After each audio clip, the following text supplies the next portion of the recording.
Yo, what up guys? Coffee Breaks here, and I'm back with another review of the beautiful MT-07. Man, I am super excited to review this bike. It was the first step up from my R3 that I've ridden, and it's just a whole lot of fun. I think this is an amazing step up from a smaller bike, or possibly, very possibly even being your first bike ever.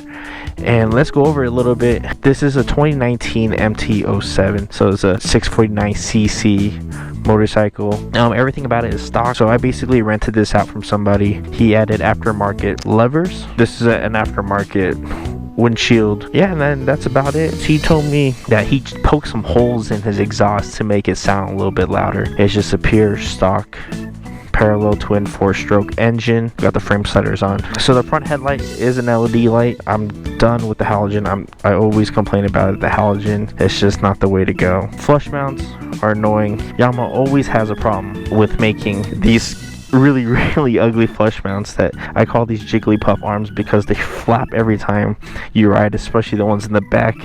Just kind of flap like this, and you guys know what Jigglypuff is, you guys would understand. Alright, let's go over the dash part. Let's turn this on here. I do not like how the ignition is all the way on the bottom right here. Kind of have to squeeze your hand through, but it's all good. It does have a gauge cluster for your gas, your odometer, your RPMs on the bottom right here, your gearing's right in the middle, as long as with the neutral light, your ABS light, and this does also have a slipper clutch in it. Notable things to point out here is I'm really happy they have the emergency lights here, which I think is a staple for all bikes.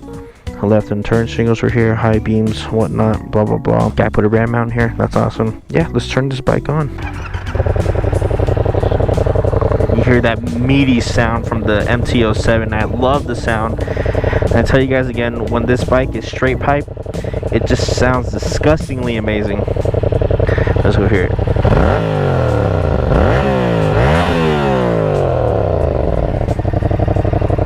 Oh, that's a beautiful bike. That's a beautiful sound.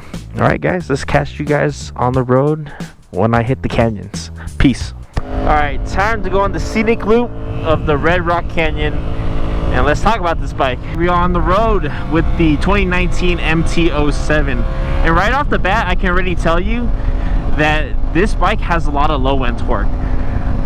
Possibly because of the 4-stroke in this parallel twin. Fun fact, that's the same engine as the R3, except this one has the crossplane crankshaft. This bike packs a powerful punch in the low-end area. So first, second, and third, man, it's like, you know, for the MT, which also stands for, and I know people hated me for saying this before, it's called the master of torque, not more torque. Yeah, I was terrible for doing that on the MT-09 video.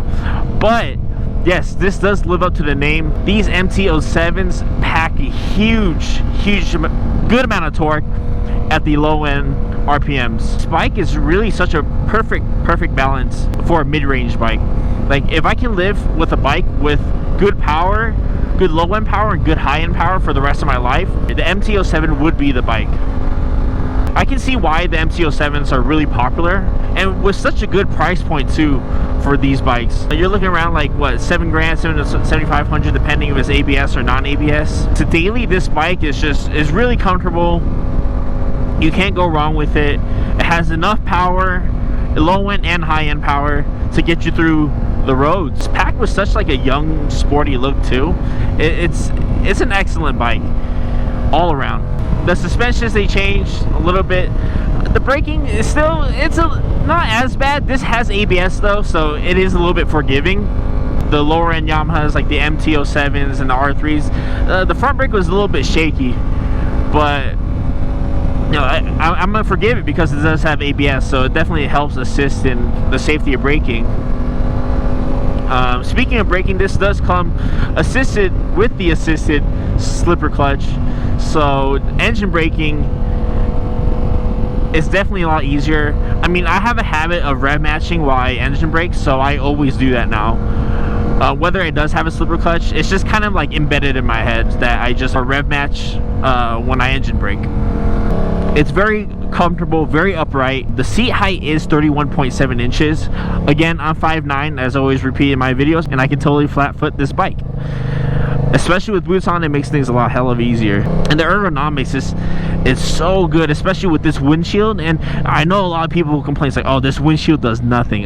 Let's not complain here. This windshield, it's definitely dividing that wind as I ride through. It feels great. Most people complain like, oh, the naked bikes, they're not protecting you from the wind. Well, the point is that when you buy a naked bike, you got to prepare for that, because you got to know what you're getting yourself into before you purchase it, right? So I don't think it should be like a huge complaint that, oh, the wind's cutting into my chest. It's a naked bike, what do you expect, right?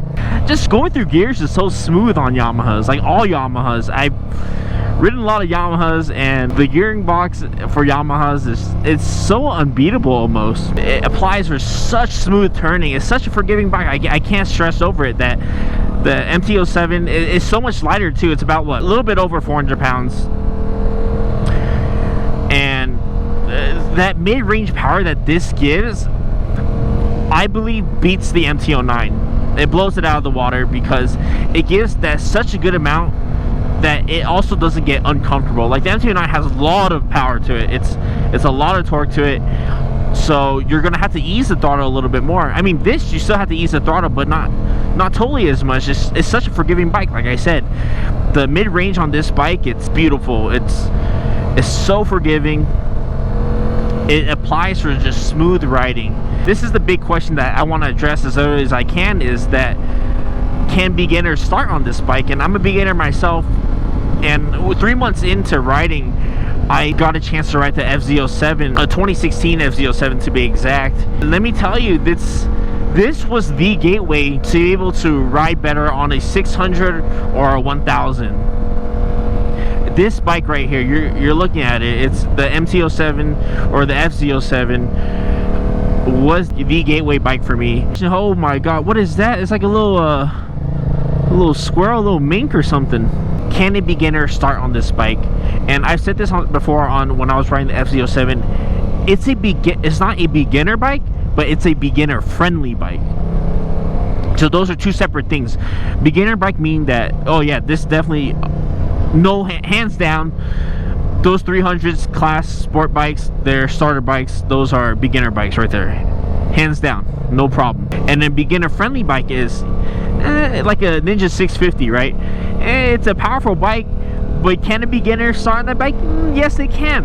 And when I say yes, they can, when on a beginner friendly bike, is that they had to respect the bike first. If you're just gonna get on and say like, yeah, I'm gonna full throttle, I'm way faster than these 250s and 300s, then, you know, we're gonna have some problems. But if you respect the power, that this does have a lot of power to it, this does deliver a lot of low end torque to it, then you can definitely start on these bikes. Heck, like, I'll tell you this much, when I first started riding, the FZ07 was gonna be my first bike. I sat on the bike and I was like, damn, I love this bike, but I opted with the R3 because I wanted that sport look. I didn't want the naked look. But if I wanted a naked bike, 100% I go with this bike. I go with the MT-07 in a heartbeat, like hands down, no problem. When I go back to saying beginner friendly bike, I say this with honesty. It's you having to respect the MT-07's power, and if you can do that, you can learn to ease the throttle, practice riding around, then yes, you'll get the hang of it, and this could definitely well be your beginner bike. You know, I've been on 1000 cc's before, and I mean, I own a leader bike, and I gotta tell you, like, I'm having a lot more fun on this bike. One, you know, yeah, the comfort's there, but that low end torque where it's just like, it gives me enough power where I'm just like, yeah, I can go fast, blah blah blah, like this, right? You know, and still cruise and have fun, and I'm not like, oh my god, I gotta slow down, you know, kind of thing. You know what I mean? Like, no, this bike is just a lot of fun. Hands down, if you're looking for a second bike, MT-07 all the way, and you're thinking about it, the MT-07 is perfect. You really can't go wrong with it. It sounds amazing. Any of the modifications you want to do to it, full piping, ECU tunes, all that stuff, you know, you can do that later, right? Get the most power of this bike. The moon's nice. So I want to go over it. You know, the point is, I think this bike is super accessible. It's just a pickup bike, and you get on it and you can go. And like I said, you can just respect the power. The bike will treat you super well. It's an excellent looking bike. Besides the flush mounts and yada yada yada, fender delete and all that stuff, yeah, you know, the stuff you can change easily. It's a fun and beautiful bike to ride. I highly recommend this bike. It's a beginner friendly bike, so you respect the power, you respect what this bike can do. This could be very well your first bike. You know what, I'm gonna keep riding, and then I'll catch you guys later on the next vlog. And if you like this, please like and subscribe. I'll be trying to post more. You know, I'm currently in Nevada and I don't have any of my bikes here, so tune in on my next beginner ride review, or you know, one of my other vlogs. Peace out.